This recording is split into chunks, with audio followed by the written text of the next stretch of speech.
रजीम बिस्मिल्लाहिर्रहमानिर्रहीम।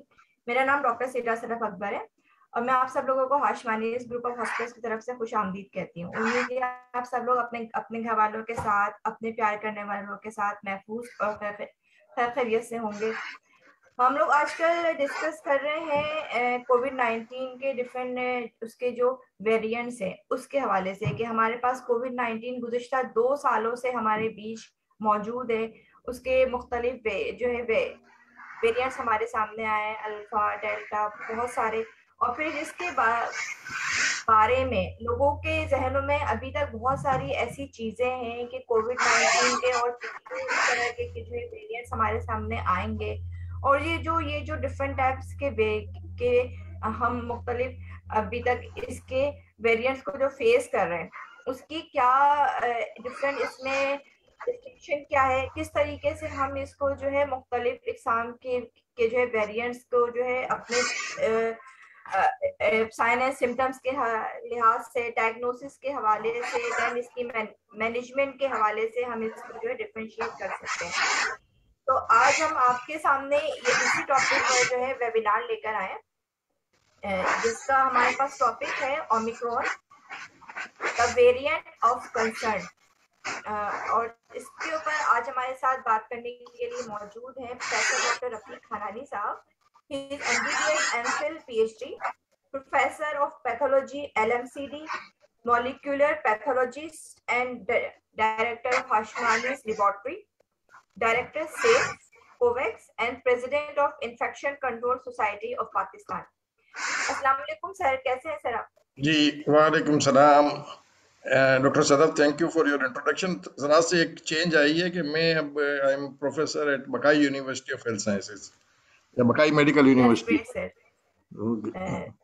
जी सर, हम आज बात कर रहे हैं कि हम ओमिक्रॉन के हवाले से कि अब ओमिक्रॉन जो एक नया वेरिएंट आया है कोविड 19 के हवाले से, तो लोगों के जहन में इसके बारे में बहुत सारे इबाम है सर। लोगों के जहन में कि अभी तक जो है हम इसको इंटरनेशनल वे में भी इसमें हम थोड़ा सा अभी तक वेरीफाई नहीं है कि इसकी पैथोजेनिसिटी कितनी है और ये कितने ज्यादा लोगों के लिए जो है कितने लोगों को जो है मुतासिर कर सकता है। जो हमारे पास इससे पहले वाले वेरिएंट्स थे उसमें जो है जेंडर वाइज भी डिस्ट्रीब्यूशन थी और एज वाइज भी जो है डिस्ट्रीब्यूशन थी कि वो ज्यादातर जो है जो हमारे ओल्डर एज के लोग थे उनको ज्यादा मुतासिर कर रहा था, उसके साइन एंड सिम्टम्स भी चेंज थे। तो आज आप थोड़ा सा हमें ओमिक्रॉन के हवाले से बताएं कि ओमिक्रॉन क्या है और ये इसके जो है कोविड 19 के प्रीवियस वेरिएंट से ये किस तरीके से मुख्तलिफ है और इसकी मैनेजमेंट हमें जो है किस तरीके से करनी है। बिस्मिल्लाहिर्रहमानिर्रहीम। सबसे पहले तो मैं Hashmanis group of hospitals and Hashmanis laboratory का मशहूर हूँ कि आपने इतने अहम मौजू के ऊपर गुफ्तगू के लिए मुझे दावत दी और मैं तमाम लोगों को उस पर वेलकम करता हूँ कि ये बहुत ही इम्पोर्टेंट टॉपिक है कि लोगों के जहन में जो भी सवालात हैं उनका मैं जवाब देने के काबिल हो जाऊँ। जो जैसा कि आपने बताया कि कोविड के साथ ज़िंदगी गुजारते हुए तकरीबन हमें 2 साल होने को हैं और इसमें बहुत सारे अदवार आए। पाकिस्तान में इसकी 4 मुख्तलिफ वेव्स के तौर पर हम इसकी एपिडेमियोलॉजी को डिफ़ाइन करते आ रहे हैं और आजकल जो है वो पाकिस्तान में जो चौथी वेव थी वो भी तकरीबन ख़त्म हो रही है। इसको हम कहते हैं कि टेलिंग ऑफ हो रही है उसकी, और ये वक्त है कि हम जो है वो इसको मुकम्मल तौर पर ख़ात्मे की कोशिश करें। इसी दौरान अब जो है वो एक नए वेरिएंट का तस्करा शुरू हुआ है।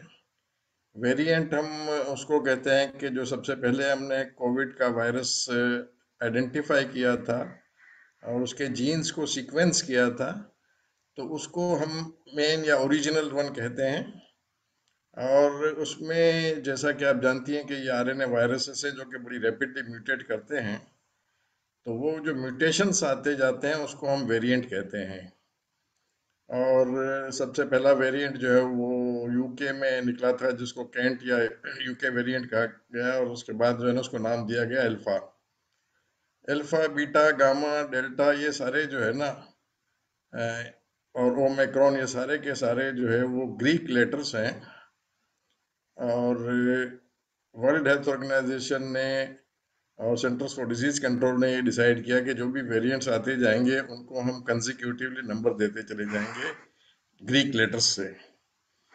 तो इसलिए जो है ना, ये डेल्टा वेरिएंट के बाद जो है, हालांकि एप्सिलॉन और दूसरे एक दो वेरिएंट आए, लेकिन ये है कि कुछ नामों में थोड़ा सा लोगों को एतराज हुआ, तो दो लेटर्स जंप करके इसको ओमिक्रॉन का नाम दिया गया है। ओमिक्रॉन इस और कुछ भी नहीं है, सिर्फ कोविड-19 की जो डेल्टा वेरिएंट था या जो ओरिजिनल वेरिएंट था, उसमें 52 के करीब करीब जेनेटिक म्यूटेशंस जो है ना, वो आइडेंटिफाई की गई हैं, और उसकी बेसिस पर इसको ओमिक्रॉन कहा गया है। इन 52 वेरिएशंस में से जो है, या जो म्यूटेशंस हुई हैं 52, इसमें से 30 म्यूटेशंस जो हैं, ये सिर्फ और सिर्फ स्पाइक प्रोटीन में हुई हैं, स्पाइक प्रोटीन के रीजन में हुई हैं। इसकी अहमियत यह है कि जितने भी वैक्सीन्स बने हैं ज्यादातर स्पाइक प्रोटीन के खिलाफ जो है ना, कुव्वत मुदाफ़त बढ़ाते हैं। तो लोगों को खदशा ये है, इवन साइंटिस्ट को भी इस बात का एहतमाल है कि जो है वो कहीं ये वैक्सीन जो है ना, इसके ऊपर नकारा ना हो जाए। दूसरी इसमें अहम जो म्यूटेशंस हैं, इसमें 12 म्यूटेशंस जो है ना, वो है रिसेप्टर बाइंडिंग डोमेन के एरिया में। और रिसेप्टिव बाइंडिंग डोमेन जो है वो एग्जैक्टली जगह है जिसके के जरिए जो है ये वायरस जो है, ये तो बॉडी के ह्यूमन सेल्स में दाखिल होता है, और कई एक वैक्सीन्स और जो एंटीवायरल ड्रग्स हैं वो इसको टारगेट करती हैं कि उसको नॉकआउट कर दिया जाए। तो उस रीजन में भी 12 जो है ना म्यूटेशंस हैं। ये तो रही इसकी टेक्निकल बातें। जो ओमाइक्रॉन जो है ना, उसकी पहली रिपोर्ट जो वर्ल्ड हेल्थ ऑर्गेनाइजेशन ने 26 नवंबर को, यानी आज से तकरीबन 2 हफ्ते पहले जो है ना, ये बताया कि ओमाइक्रॉन एक नया वेरिएंट है जो साउथ अफ्रीका से शुरू हुआ है। और उसके बाद जो है वो देखते ही देखते जो है वो इस वेरिएंट की रिपोर्ट जो है वो दुनिया के मुख्तलिफ शहरों से, मुख्तलिफ ममालिक से आने लगी है। आज तक तकरीबन तकरीबन दुनिया के 48 ममालिक जो है ना, वहां से ये खबरें आ गई हैं कि ये ओमाइक्रॉन जो है वो 48 ममालिक में आइडेंटिफाई कर लिया गया है। इससे हम इस बात का नतीजा अख्ज़ कर सकते हैं कि जब एक मुल्क से जो है वो 48 ममालिक तक 2 हफ्ते में ये वायरस आइडेंटिफाई हुआ है, या ये वेरिएंट आइडेंटिफाई हुआ है, तो उसका मतलब ये है कि तकरीबन पूरी दुनिया में ये फैल चुका है। और इस वजह से जो है वो शुरू शुरू में जैसे ही ये 26 नवंबर को इस वेरिएंट की रिपोर्ट्स आई, तो बहुत से ममालिक ने जो है वो अपने यहाँ की सरहदें जो हैं वो साउथ अफ्रीका और 6 वो ममालिक जिनसे इसके खबरें आ गई थी कि वो ओमिक्रॉन वहां पर आ गया है, वहां से उन्होंने आमद रफ्त बंद कर दी। ये पहला मौका है कि इवन अमेरिका ने, यूनाइटेड स्टेट्स ऑफ अमेरिका ने भी जो है ना ये सफरी पाबंदियां आयद की। लेकिन बहुत ही जल्द इस बात का पता चल गया कि ये वेरिएंट जो है, जिसको कि साउथ अफ्रीका से ओरिजिन कहा जाता है, एक्चुअली साउथ अफ्रीका से उसका ओरिजिन नहीं है। अभी तक हम इस बात का अंदाजा नहीं लगा सके कि इसका ओरिजिन कहाँ से है।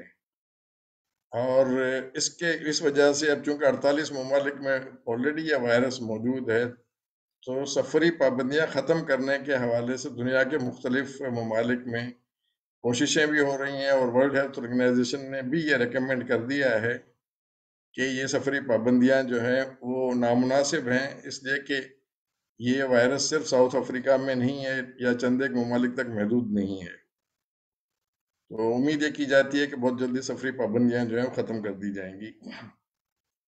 अब हम बात करते हैं कि कोविड-19 की ये जो नई वेरिएंट है, इसमें क्या चीज़ें हैं और क्या इन तब्दीलियों की वजह से हमारे लिए खदशात हैं और क्या मौाक़े हैं।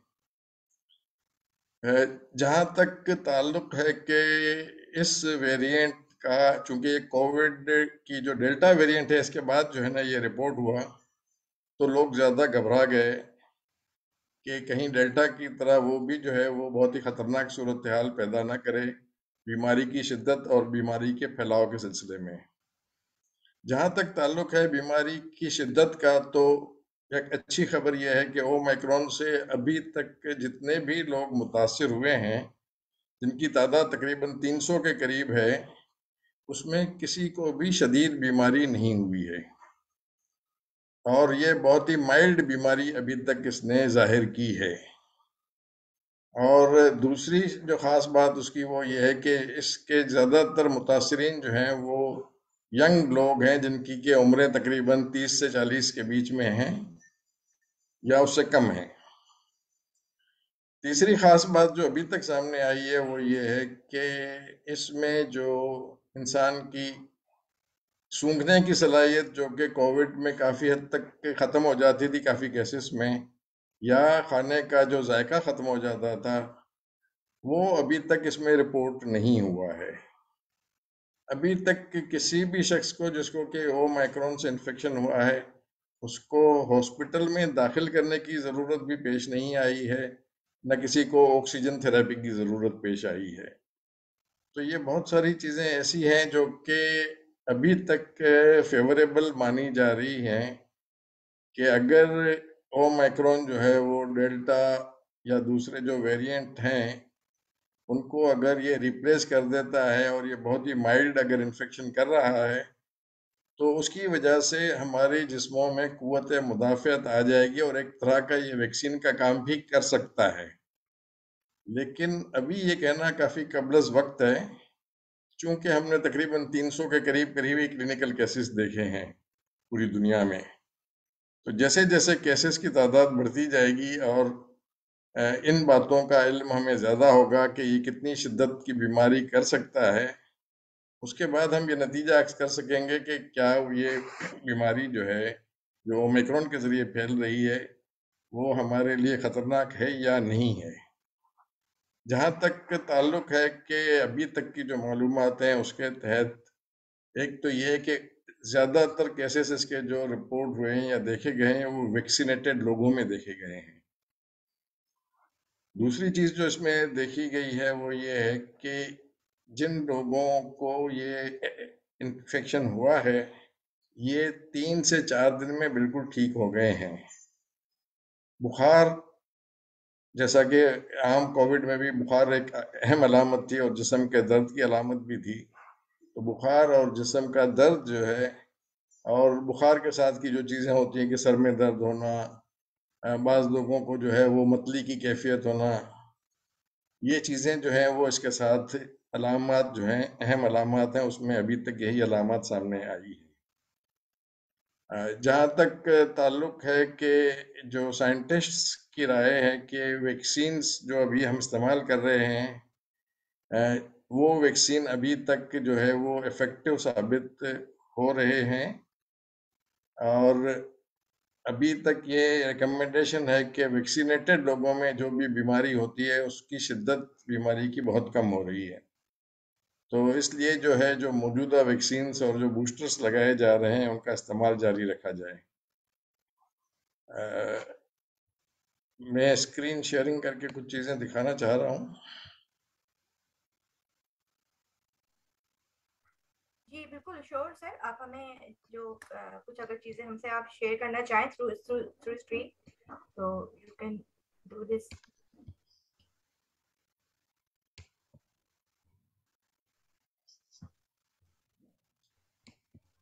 Yes sir.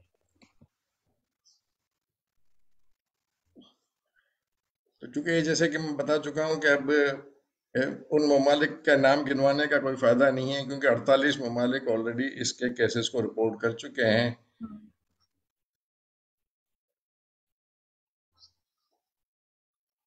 और ये शुरू हुआ था साउथ अफ्रीका से ही।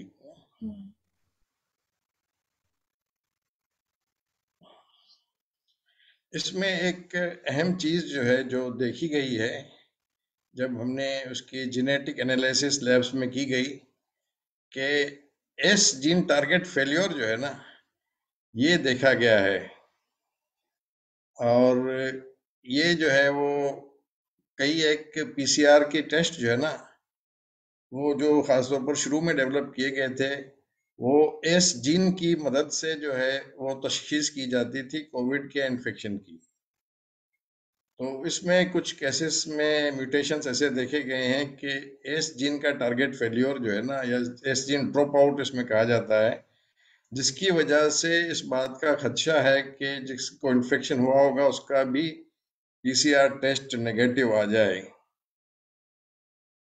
और इस खासियत को जो है वो इस्तेमाल किया जा सकता है कि अगर हम वो टेस्ट करें और जो पीसीआर के बाकी जीन्स जो है उसमें अगर डिटेक्ट हो रहे हों और एस जीन डिटेक्ट न हो रहा हो, तो हम ये कह सकते हैं कि ये जो है, ये ओमिक्रॉन जो है ना, उसका इन्फेक्शन है।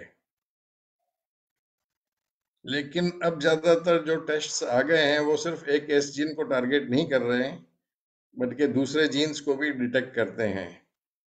तो इस बात का इम्कान कम है कि जो टेस्ट हम परफॉर्म कर रहे हैं उसमें फॉल्स नेगेटिव टेस्ट्स आए। बस यही छोटी सी चीजें थी जो कि मैंने कहा कि बता दूं। और अब जो है वो आपके जहन में जो भी सवालात हों उसके हवाले से आप सवाल पूछ सकते हैं। जी,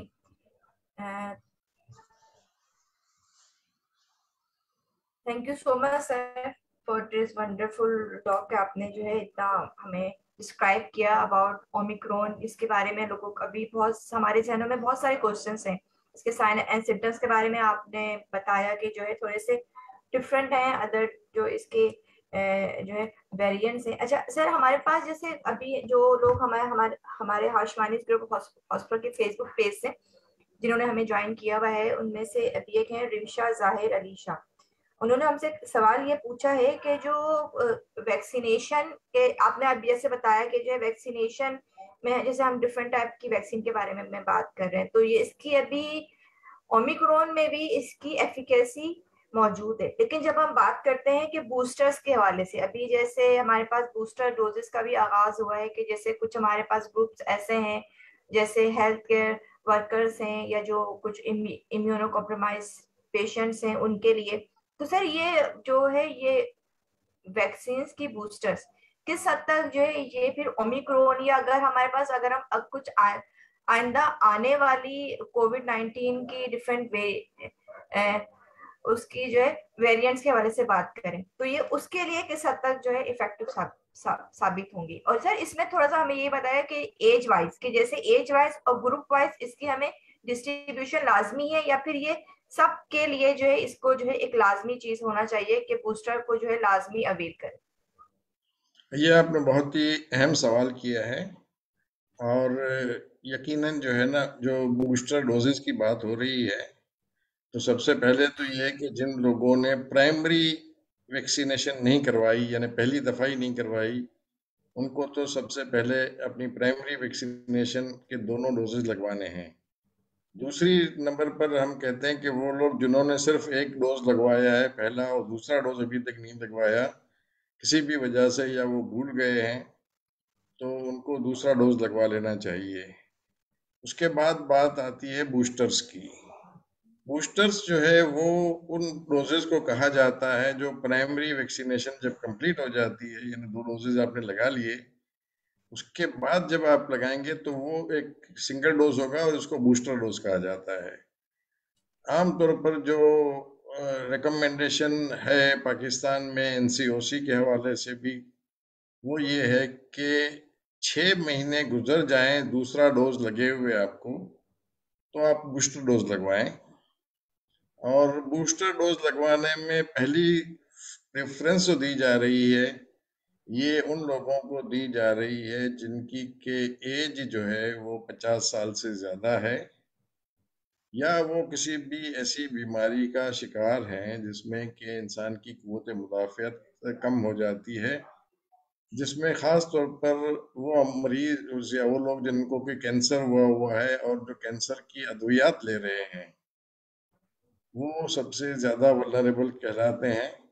उसके अलावा भी जो उन लोगों को कोई कोमॉर्बिड कंडीशंस हैं, किसी भी वजह से जो है वो किसी ऐसी बीमारी का शिकार हैं जिसमें कि उनकी इम्यूनिटी सप्रेस्ड है, या वो स्टीरॉइड्स थेरेपी पर हैं, या वो ऑटो इम्यून डिजीजेस की सप्रेशन के लिए भी बाज़ दफ़ा साइटोटॉक्सिक ड्रग्स दी जाती हैं, उस पे ऊपर हैं, तो उन लोगों को भी प्रेफरेंस दी जा रही है कि वो बूस्टर डोजेज लगवा लें।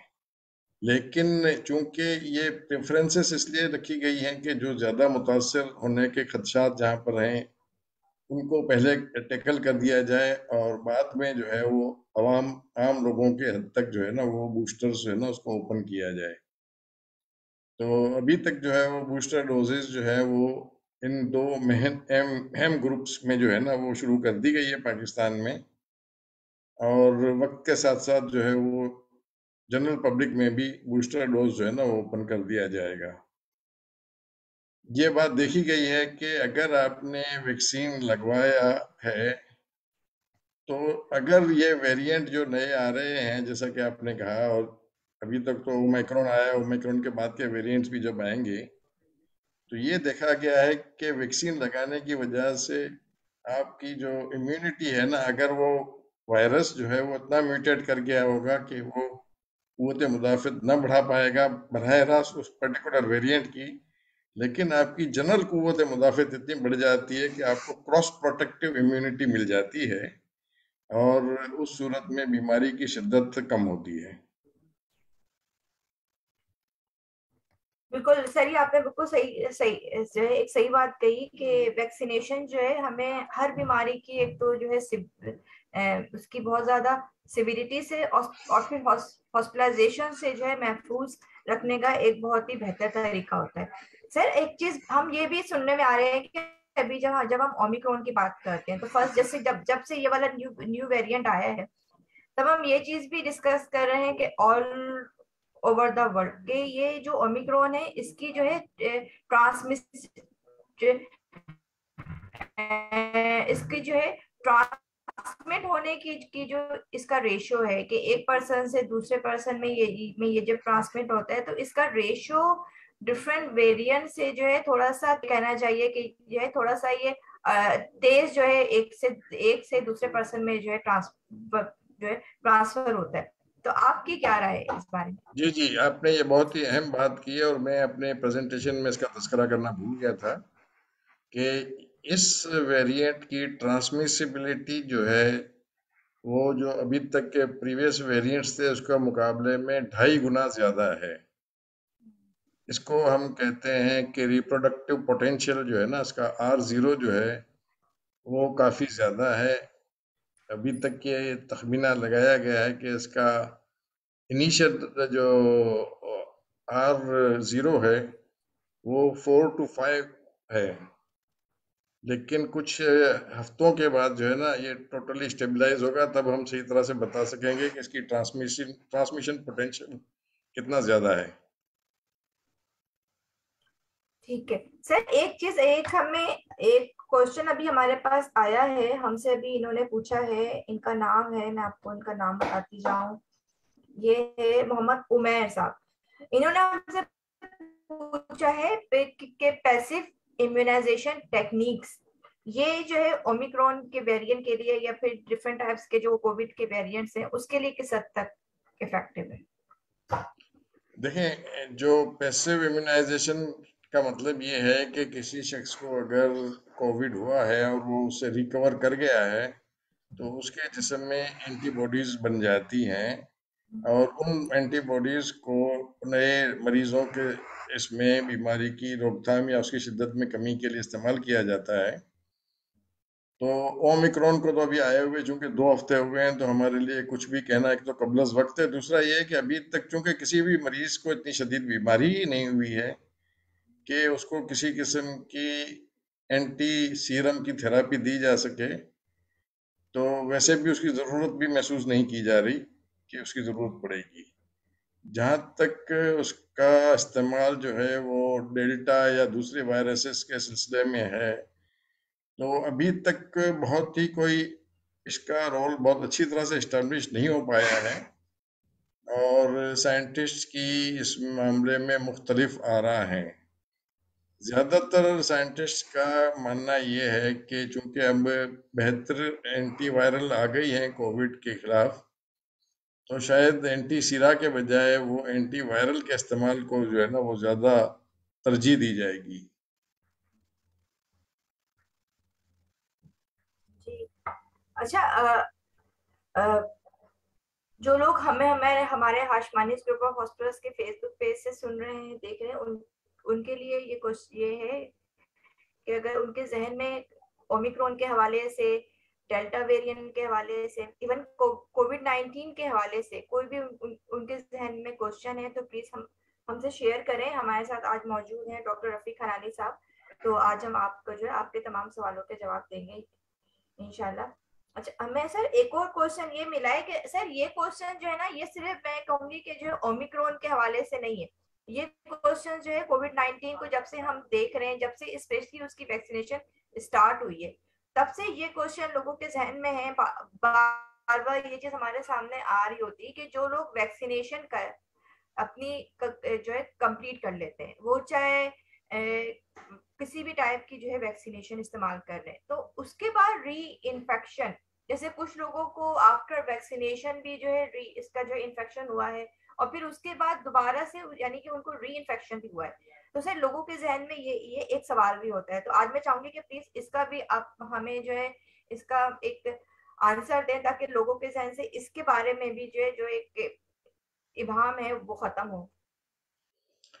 हाँ, देखें, जो भी कोई भी वैक्सीन जो है ना, आज आपको पता है कि हम जब से पैदा हुए हैं उस वक्त से आज तक हमने कई एक वैक्सीन लगवाए हैं। कोई भी वैक्सीन जो है वो 100% कुव्वत मुदाफ़त 100% लोगों की नहीं बढ़ाता। बिल्कुल।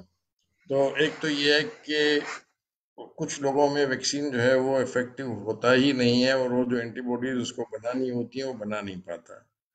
दूसरा ये है कि वक्त के साथ साथ उन एंटीबॉडीज का या उस प्रोटेक्शन का की शिद्दत में कमी आती जाती है, तो इसलिए इन्फेक्शन होने के चांसेस बढ़ते जाते हैं। तीसरा ये है कि कोविड का जो वैक्सीन है, ये कोविड के वायरस को लगने से नहीं रोकता, बल्कि आपको उसके वजह से जो बीमारी होती है, बीमारी की या तो बीमारी नहीं होगी या बीमारी कम शदीद होगी, और जितनी आपकी टोटल कुव्वत मुदाफ़त है उसमें ये थोड़ा सा इजाफा करके आपको एक एक्स्ट्रा प्रोटेक्शन प्रोवाइड कर रहा होता है। तो जिन लोगों को वैक्सीन लगी हुई होती है उनमें आमतौर पर बीमारी कम होती है, बीमारी की शिद्दत कम होती है, ऑक्सीजन की रिक्वायरमेंट कम होती है और अम्मात कम वाक़ होती हैं। लेकिन इसमें कोई भी 100% श्योर नहीं होता कि हर शख्स, किसी भी शख्स को एक दफ़ा आपने वैक्सीन लगा लिए तो अब आपको बीमारी नहीं होगी। लिहाजा जो है वो हमें ये देखना होता है स्टेटिस्टिकली कि कितने लोगों को जिन्होंने वैक्सीन लगाया हुआ है उनको कितनी शदीद बीमारी हुई है, जिन लोगों ने वैक्सीन नहीं लगाया हुआ तो उनमें बीमारी कितनी शदीद हुई। तो जिन लोगों ने वैक्सीन नहीं लगाए हुए उसमें काफ़ी ज़्यादा अमवात भी हो रही है। जैसा कि आप देख रहे थे कि आज से 6 महीने 7-8 महीने पहले हमारे यहाँ जितने भी मरीज थे उनको ऑक्सीजन की भी ज़रूरत पड़ रही थी, वेंटिलेटर्स की ज़रूरत पड़ रही थी, और अमवात भी हो रही थी। जहाँ सैकड़ों अमवात हो रही थी वहाँ आजकल जो है वो 5, 7, 8 सिर्फ अमवात होती हैं। इसका मतलब ये है कि अभी कोविड जो है वो मौजूद है। इसकी ट्रांसमिशन को हमें रोकने की पूरी कोशिश करनी है, और सारी प्रिकॉशन जो हम पहले ले रहे थे वो लेनी है, और अब ज्यादा शिद्दत से लेनी चाहिए ताकि इस वायरस का खात्मा कर दिया जाए पाकिस्तान से। जी बिल्कुल सर, अभी जो आपने बिल्कुल एंड में जो लाइंस कही कि जो हमें सेफ्टी प्रिकॉशंस लेने हैं, तो अब मेरा नेक्स्ट क्वेश्चन आपसे इसी इसी हवाले से ही था कि ये भी चीज भी अभी तक हमारे जहनों में है कि अब जो इसके कोविड-19 के जो इसके डिफरेंट टाइप के वेरिएंट्स आ रहे हैं, तो इसमें भी हमें यही तमाम एसओपीज को जो है फॉलो करना है कि हैंड वॉशिंग है, सोशल डिस्टेंसिंग है, जो हम दो अपने जो है गुज़िश्ता 2 सालों से जिन चीजों को हम फॉलो कर रहे हैं। और सर इसमें एक चीज मैं ये भी ऐड करूंगी कि लोगों के जहन में ये सवाल भी होता है कि कब तक हम जो है जैसे मास्क अप्लाई कर रहे हैं, या फिर इस तरीके के तमाम चीजों को हमें जो है मेंटेन करना है या उसको जो है फॉलो अप करना है? हाँ, देखिए इस बात का जवाब देना बड़ा मुश्किल है कि कब तक, लेकिन जो सबसे अहम बात है सोशल डिस्टेंसिंग, मास्क का इस्तेमाल, हैंड हाइजीन, ये हम्म, सिर्फ और सिर्फ कोविड से आपको नहीं बचाते, बल्कि और बहुत सारे अमराज जो कि सांस के जरिए फैलते हैं या हाथों के जरिए फैलते हैं, उनसे बचाते हैं। हम्म, तो जहां तक मुमकिन हो, इन चीजों का सिविलाइज्ड वर्ल्ड में जो है ना इस्तेमाल जारी रहेगा। दुनिया के चंद एक ममालिक हैं जिसमें जापान भी शामिल है कि जिसमें मास्क का इस्तेमाल जो है वो वैसे भी सोशल नॉर्म्स में आता है। तो जिन हम्म, लोगों को मास्क के इस्तेमाल में कोई परेशानी और तकलीफ अगर नहीं होती हो तो उनको तो उसका इस्तेमाल जारी रखना ही चाहिए, क्योंकि एक हिफ्ज़ान सेहत के का एक ये उसूल है कि आपके लंग्स में जितने भी या आपके जो रेस्पिरेटरी ट्रैक्ट में जितने कम से कम जरासीम दाखिल होंगे, वायरसेस भी और डस्ट पार्टिकल्स भी, उतनी ही आपकी सांस की नालियां और लंग्स हेल्दी होंगे। तो एक तो ये अहम बात है। दूसरा ये है कि जैसे कि पाकिस्तान में अब इसकी जो शिद्दत है बीमारी के फैलाव की, वो काफ़ी कम हो चुकी है। तो इस स्टेज पर अगर हम बहुत ज़्यादा एफर्ट करें तो ये बिल्कुल ख़त्म हो सकती है। अलबत्ता चूंकि ओमाइक्रॉन का, जैसे कि आपने कहा कि ट्रांसमिशन पोटेंशियल ज़्यादा है, तो हमें एहतियात भी इतनी ही ज़्यादा लेनी पड़ेंगी ताकि ये ओमाइक्रॉन जो है वो हमारे माशरे में स्प्रेड ना होने पाए। बिल्कुल सर, आपने बहुत ही अच्छी बात कही कि जो हमें जो जिन चीजों को हम फॉलो कर कर सकते हैं कि हैंड वॉशिंग है, अपनी स्पेशली जो आपकी पर्सनल हाइजीन है, सोशल डिस्टेंसिंग है, उन सबको हम मेंटेन करें। अच्छा सर, एक इम्पोर्टेंट क्वेश्चन मुझे आपसे ये डिस्कस ये करना था कि जैसे हम डिफरेंट टाइप्स के कोविड 19 की जब हम वेरिएंट्स की बात करते हैं, तो उन वेरिएंट्स की जब हम डायग्नोसिस की जब हम बात कर रहे होते हैं, तो किस तरीके से हम लोगों को ये बात कन्वे कर सकते हैं कि डायग्नोसिस इज मोस्ट इम्पोर्टेंट? कि अभी जैसे डिफरेंट हमारे पास कि जैसे विंटर सीजन है, तो उसमें बहुत ज्यादा वायरल डिजीज भी हमारे सामने आ रही हैं, जो कोविड 19 के ही जो हमारे पास सिम्टम्स हैं कि नजला, खांसी, बुखार है, उससे मिलते जुलते होते हैं। तो इसमें जो है डायग्नोसिस किस हद तक इम्पोर्टेंट है कि आप सेल्फ मेडिकेशन से अवॉइड करते हुए पहले आप जो है डायग्नोसिस की तरफ जाएं? और फिर जब हम इसके जो है जब हम डिफरेंट वेरिएंट्स की बात करते हैं, तो अभी हमारे पास ऐसे कौन कौन से डायग्नोस्टिक टूल्स अवेलेबल हैं जिनको इस्तेमाल करते हुए हम ये बात कह सकते हैं कि ये कि जो है डेल्टा जो है वेरिएंट है, या फिर ये ओमिक्रोन का वेरिएंट है? देखिए, ये जो डायग्नोस्टिक, किसी भी बीमारी और मर्ज की डायग्नोसिस की बहुत ज़्यादा अहमियत इस लिहाज से होती है कि जब तक आप सही तशखीस नहीं करेंगे, आप सही इलाज भी नहीं कर सकते और उसकी रोकथाम के सही तरीके को इम्प्लीमेंट भी नहीं कर सकते। तो इसलिए तशखीस होना, ख़ास तौर पर लेबोरेटरी के ज़रिए तशखीस होना बड़ा ज़रूरी होता है। और जैसे कि डेल्टा वेरिएंट है या ओमिक्रॉन है या अल्फा या दूसरे वेरिएंट हैं, आम तौर पर हम लोग उन वेरिएंट्स की तशखीस जो है ना वो नहीं करते। वो सिर्फ और सिर्फ रिसर्च प्रोजेक्ट्स में या रिसर्च लेबोरेटरीज में ही की जाती है। उसकी वजह ये है कि जो भी वेरिएंट है उसका इलाज जो है वो वही है, जो एक वेरिएंट का है वही इलाज दूसरे वेरिएंट का है। तो उस वेरिएंट को अलग से जो है डायग्नोज करने की कोशिश जो है ना, वो सिर्फ और सिर्फ पब्लिक हेल्थ के जो गवर्नमेंट के इदारे होते हैं वही आमतौर पर करते हैं, या जो रिसर्च बेस्ड इदारे होते हैं वो अपनी तहकीक के लिए करते हैं। खुदा न खास्ता अगर ये सूरत हाल हो जाए कि अगर इलाज में तब्दीली की ज़रूरत पेश आए, तो फिर हमें वेरिएंट्स को अलग से आइडेंटिफाई करने की ज़रूरत पड़ सकती है। लेकिन अभी तक जितने भी वेरिएंट आए हैं उन सब में इलाज में कोई फ़र्क नहीं है। तो इसलिए हम अलग अलग वेरिएंट को डायग्नोज करने के लिए कोशिश नहीं करते।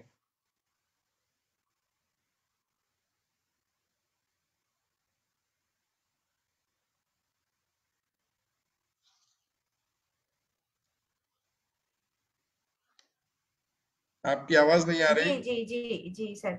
सर अब आ रही ना क्लियर? जी जी जी। सर, मैं बात कर रही थी, जैसे अभी हम बात करते हैं डायग्नोसिस के हवाले से।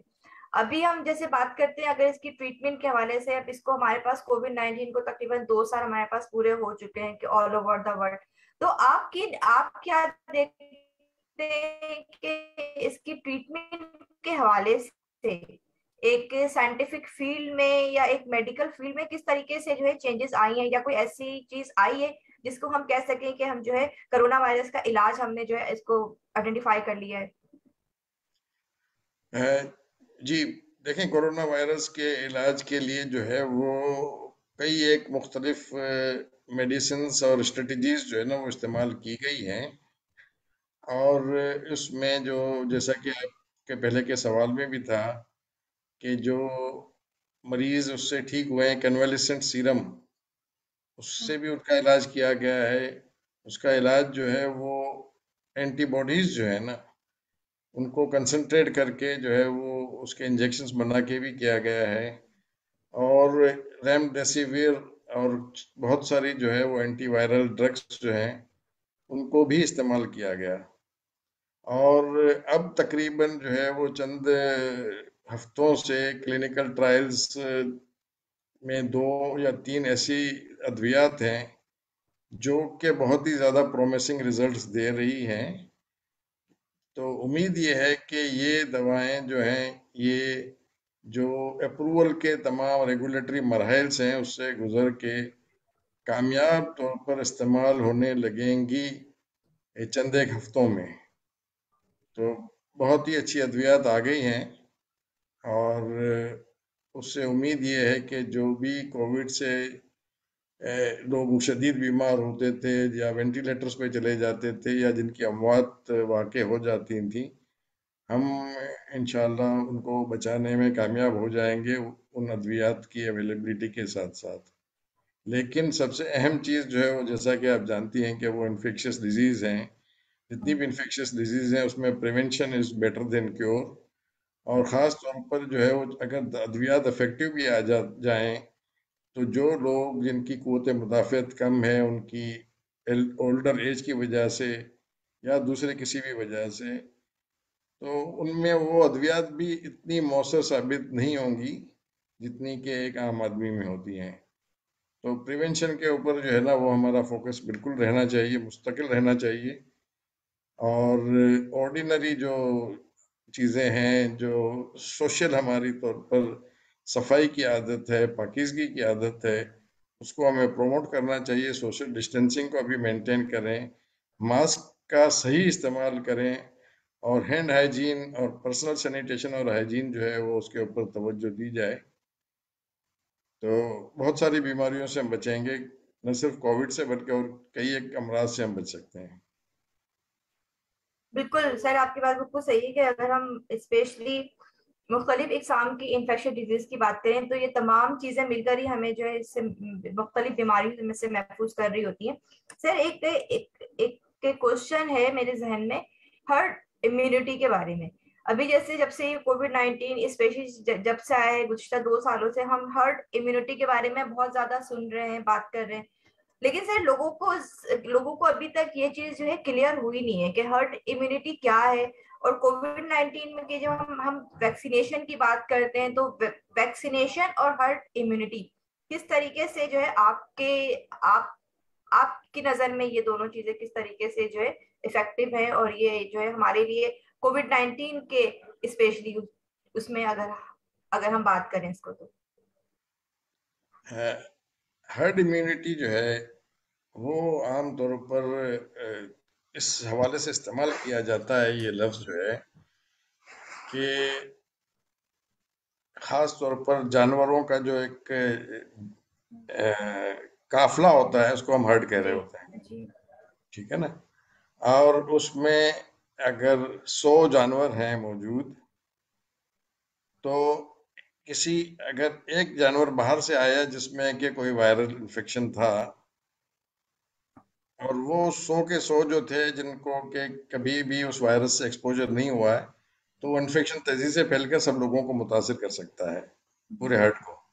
जी अब कोशिश हमारी ये की जाती है हर्ड इम्यूनिटी की टर्मिनोलॉजी के हवाले से, कि उस 100 लोगों में से या 100 जानदारों में से जो है वो अगर 60 या 70 लोग जो है ना उनके जिस्म में पहले से कुव्वत मुदाफ़ियत मौजूद है और एक शख्स बाहर से कोई भी दाखिल होता है उन 100 लोगों में या कोई एक जानवर दाखिल होता है उन 100 जानवरों में जिसमें से 70% लोगों के जिस्म में कुव्वत मुदाफ़ियत मौजूद है, तो इस बात का इम्कान कम है कि सारे का सारा हर्ड जो है ना उसको वो बीमारी लग जाए। जो 30 लोग या 20 लोग जिनके जिस्म में कुव्वत मुदाफ़ियत नहीं है, चाहे उनको वैक्सीन लगी हुई नहीं है या उनको इन्फेक्शन से एक्सपोजर नहीं हुआ हुआ, तो इस बात के इम्कान कम है कि वो 20 लोग या 30 लोग सारे मुतासिर हो जाएं। उसमें से हो सकता है 2-3 लोग मुतासिर हों। तो इस चीज को हर्ड इम्यूनिटी कहा जाता है। और हर्ड इम्यूनिटी का जो तरीकाकार है या कितने लोगों के जिस्म में इम्यूनिटी होनी चाहिए, ये वेरी करता है, उसका दारोमदार होता है जो भी इन्फेक्टिंग ऑर्गेनिज्म है उसके रिप्रोडक्टिव पोटेंशियल से। तो कोविड के लिए ये डिटरमिन किया गया है कि माशरे के अगर 70% लोगों में या तो वैक्सीन के जरिए इम्यूनिटी आ गई या वो इन्फेक्ट हुए और बीमार हुए और इम्यूनिटी आ गई, तो वो 70% लोग जो है वो इस वायरस को एपिडेमिक फॉर्म में स्प्रेड होने से रोक लेंगे। वायरस आएगा, इन्फेक्टेड लोग होंगे लेकिन कम होंगे और वो लिमिटेड इन्फेक्शन होगा उनका। तो हर्ड इम्यूनिटी की कोशिश की भी गई है और जैसे कोविड में जिन लोगों को बीमारी हुई और जिन लोगों ने वैक्सीन लगवा लिए हैं, तो उसकी तादाद जैसे जैसे बढ़ती जा रही है, तो आप देख रहे हैं कि कोविड का इन्फेक्शन जो है वो कम से कम होता चला जा रहा है। इसमें एक और बड़ी अहम चीज जो है ना वो ये है कि हर्ड इम्यूनिटी को अगर आपने मेंटेन करना है तो आपने बूस्टर डोजेस लगाने हैं एज पर नीड, वरना हर्ड इम्यूनिटी खत्म हो जाएगी और फिर आप जो है ना उसी तरह से वल्नरेबल हो जाएंगे जैसा शुरू में थे। बिल्कुल। Thank you so much sir, आपने जितना अच्छा हमें जो है ब्रीफ किया, स्पेशली ओमिक्रॉन के हवाले से, जो कोविड 19 का एक न्यू वेरिएंट हमारे सामने आया है, और फिर कोविड 19 के हवाले से भी कि किस तरीके से हमें इससे जो है खुद को महफूज करना है। सर एंड में अगर आप हमारे जो हमें जो अभी जिन लोगों ने ज्वाइन किया हुआ है हाशमानिस ग्रुप ऑफ हॉस्पिटल के फेसबुक पेज से लाइव, उनको आप कोई जो है सजेशन देना चाहें कोविड 19 के हवाले से, कोई रिकमेंडेशन देना चाहें, या हेल्थ के हवाले से अगर आप उनसे कोई बात करना चाहें, तो please you can share with us. देखें, ये बहुत अहम चीज है कि हमारी हेल्थ जो है ना वो इंसान की सबसे ज्यादा टॉप प्रायोरिटी है और होनी चाहिए। और हेल्थ में खास तौर पर बीमार होने के बाद इलाज करवाना जो है वो मुश्किल भी है, महंगा भी है, तकलीफ दह भी है। तो बेहतर ये है कि बीमारी को होने से ही बचा जाए बीमारी को। और बीमारी के से बचने के लिए चंद एक मोटे मोटे उसूल हैं जिंदगी में, उनको अगर हम अपनाएं तो आप देखते हैं कि दुनिया के जो सेहतमंद माशरे हैं उसमें इन्फेक्शियस डिजीजेस तो होती ही नहीं है और जो दूसरी बीमारियां हैं वो भी कम से कम होती हैं। उनके लाइफ एक्सपेक्टेंसी जो है वो हमारे मुकाबले में 10, 15, 20 साल ज़्यादा है। तो हमें भी वही कोशिश करनी चाहिए कि जितने भी सेहत और सफाई के अहम उसूल हैं उनको अपनी ज़िंदगी में अपनाएं। वायरसेस और बीमारियां जो है वो इंसान के जिस्म में 4 तरीकों से दाखिल होती हैं। एक जो है वो सांस की नाली के जरिए जो सबसे ज्यादा दाखिल होती है, वो सांस की नाली के जरिए, और दूसरा खाने पीने की गजाओं के जरिए। ये दो मेजर रूट्स हैं, इनको अगर हम कंट्रोल कर लें। तीसरा ऑफ कोर्स स्किन है और म्यूकस मेम्ब्रेन्स हैं, और चौथा जो है वो माँ से बच्चों में या खून के जरिए मुंतकिल होने वाली बीमारियां ब्लड ट्रांसफ्यूजन और ऑर्गन ट्रांसप्लांटेशन के जरिए जाती हैं। तो उन बीमारियों को रोकना ज्यादा आसान होता है जो खून के जरिए फैलती हैं, लेकिन जो सांस के जरिए फैलती हैं उनको रोकना सबसे ज्यादा मुश्किल काम है। उसके बाद जो है वो जो खाने पीने की चीजों के जरिए फैलती हैं उससे रोकना भी थोड़ा आसान है। क्या आप चीजों को बॉईल करके इस्तेमाल करें, गंदी चीज कोई भी इस्तेमाल ना करें।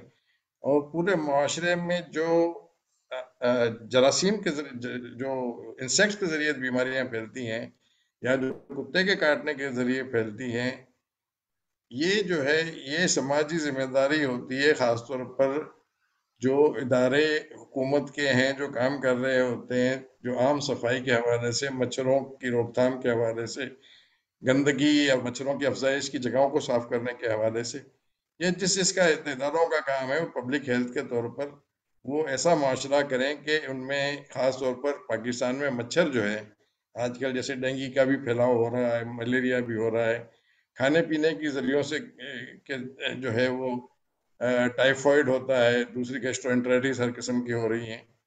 तो इन तमाम चीज़ों की रोकथाम के लिए जहाँ गवर्नमेंट अपना रोल प्ले करे, इसी तरह से हर इंसान को जो है ना वो गंदगी के फैलाव को रोकना है, तो सेहतमंद माशरा जो है ना वो कायम हो सकता है। Thank you so much sir again. और हाशमानिस ग्रुप ऑफ हॉस्पिटल्स की तरफ से भी आपका बहुत बहुत शुक्रिया कि आपने इतना हमें अपना इतना कीमती टाइम दिया। इसमें आपने हमें बहुत ऐसी चीजें बताई कि जो ओमिक्रॉन के हवाले से और कोविड-19 के हवाले से भी हमारे लिए उसकी मैनेजमेंट करने के लिए बहुत ज्यादा इफेक्टिव साबित होंगी। और स्पेशली जो लोग हमें हमारे हाशमानी ग्रुप हॉस्पिटल के फेसबुक पेज से लाइव देख रहे हैं, सुन रहे हैं, उन लोगों का भी बेहद शुक्रिया कि उन लोगों ने भी हमारे लिए टाइम निकाला। इंशाल्लाह ताला हम लोग अपने नेक्स्ट वेबिनार लेकर आपके साथ नेक्स्ट वीक इंशाल्लाह ताला दोबारा आएंगे। लेकिन आप लोगों से एक रिक्वेस्ट ये कि आप लोग हमें फीडबैक दीजिए, हमें अपने जो है सजेशन दीजिए, हमें बताएं कि आप आशमानीज के फेसबुक पेज से हमें किस चीज के बारे में सुनना चाहते हैं, आप हमें मुख्तलिफ बीमारियों के बारे में जानना चाहते हैं, तो हम फिर वही टॉपिक्स लेकर आपके पास आएंगे। नेक्स्ट प्रोग्राम तक के लिए हमें इजाजत दीजिए। Thank you so much and अल्लाह थैंक यू हाफिज। सदर, thank you very much for taking time and taking all the questions and answering the questions as well. और सबका शुक्रिया। आप लोगों से मुलाकात होती रहेगी। अस्सलाम वालेकुम।